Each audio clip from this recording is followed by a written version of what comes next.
This video is on nerves and muscles.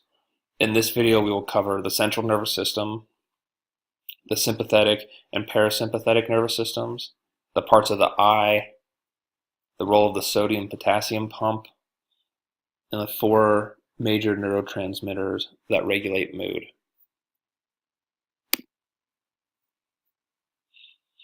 The medulla, the cerebrum, and the cerebellum make up the central nervous system.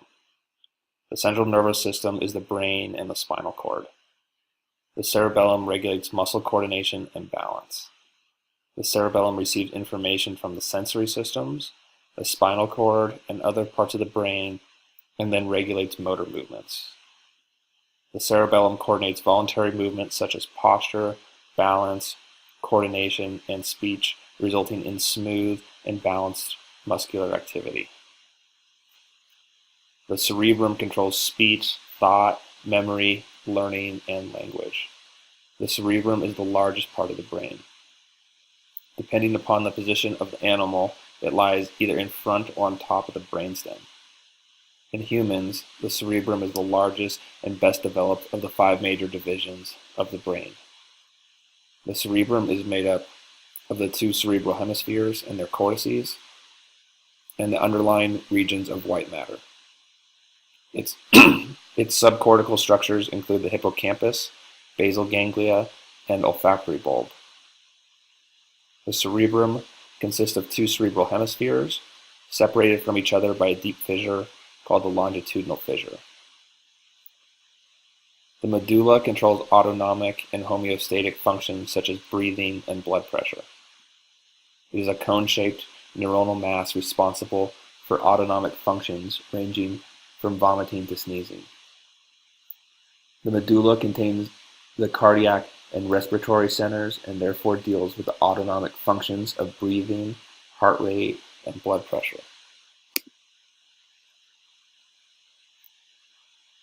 The sympathetic system is generally excitatory and involves what's known as fight or flight.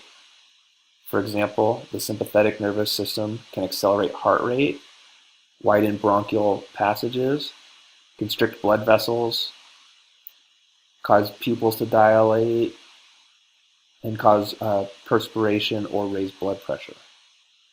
This parasympathetic nervous system is the opposite. It has a calming effect, such as decreased heart rate, increased intestinal and glandular activity, and relaxes the sphincter muscles.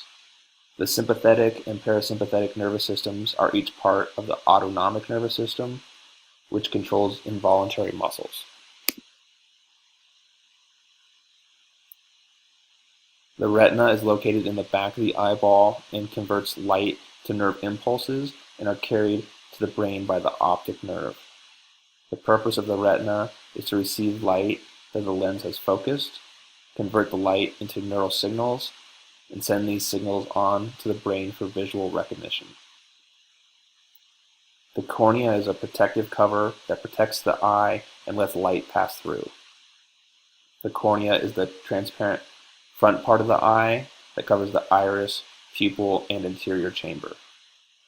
The cornea, with the anterior chamber and lens, refracts light, with the cornea accounting for approximately 2/3 of the eye's total optical power.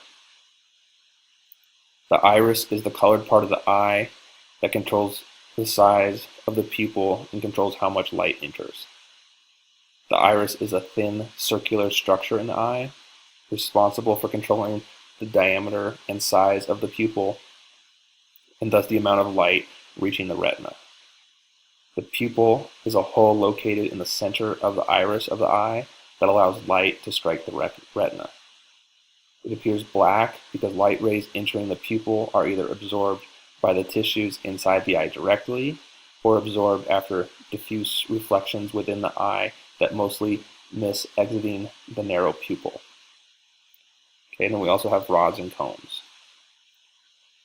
There are 2 types of photoreceptors in the human retina, and these are called rods and cones. They are both modified neurons. They are extremely sensitive to black and white light. Rods can function in less intense light than the other type of visual receptor, which is cones. Rods are usually found concentrated at the outer edges of the retina, and are used in peripheral vision. Rod cells are more sensitive than cone cells and are almost entirely responsible for night vision. However, rods have little role in color vision, which is one of the main reasons why colors are much less apparent in darkness. Cones, on the other hand, have photoreceptors in the retina that distinguish different colors. The lens focuses light on the retina. Cones are also able to perceive finer detail and more rapid changes in images because their response times to stimuli are faster than those of rods.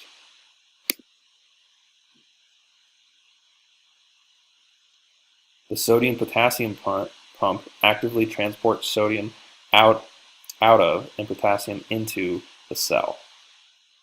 It restores an axon to the resting potential after an impulse passes. This means the neuron is at rest and unstimulated.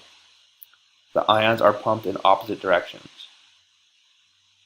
Pumping 3 sodium and 2 potassium ions across the plasma membrane requires 1 ATP.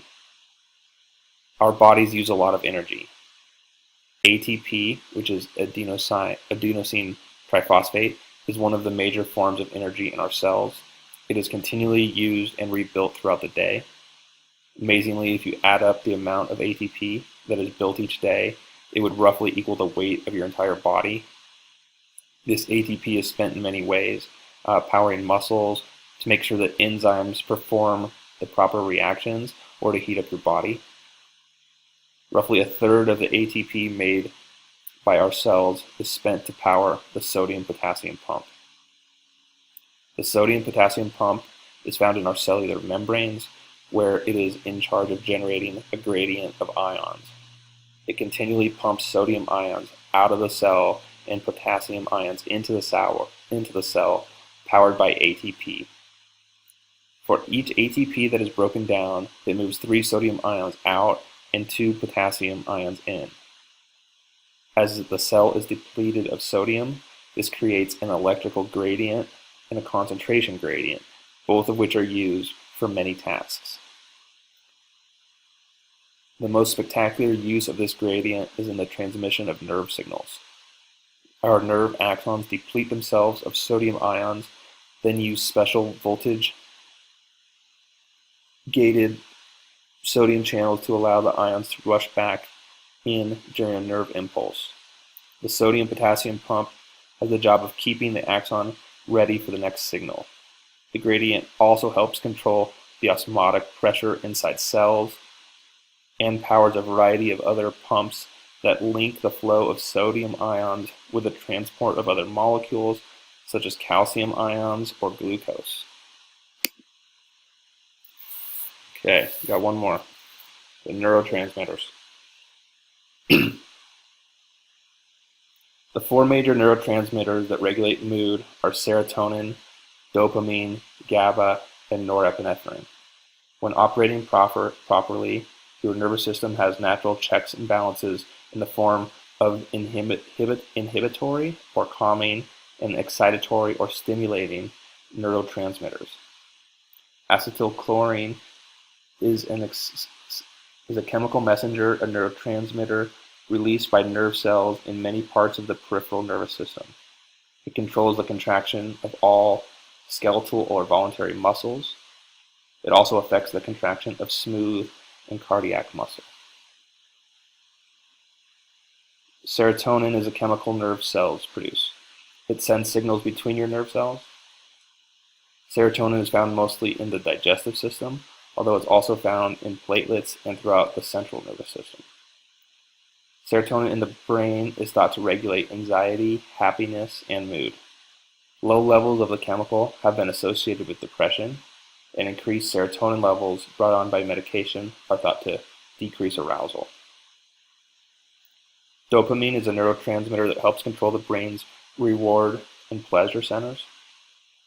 Dopamine also helps regulate movement and emotional responses, and enables us not only to see rewards, but to take action to move towards them.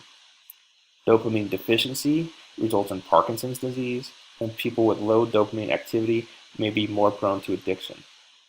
The presence of a certain kind of dopamine receptor is also associated with sensation-seeking people, more commonly thought of as risk takers. GABA is a neurotransmitter that sends chemical messages through the brain and the nervous system and is involved in regulating communication between brain cells. The role of GABA is to inhibit or reduce the activity of the neurons or nerve cells. And then finally we have norepinephrine. The general function of norepinephrine is to mobilize the brain and body for action. Norepinephrine release is lowest during sleep, rises during wakefulness, and reaches much higher levels during situation of stress or danger in the so-called fight or flight response. In the brain, norepinephrine increases arousal and alertness, promotes vigilance, enhances formation and retrieval of memory, and focuses attention. It also increases restlessness and anxiety.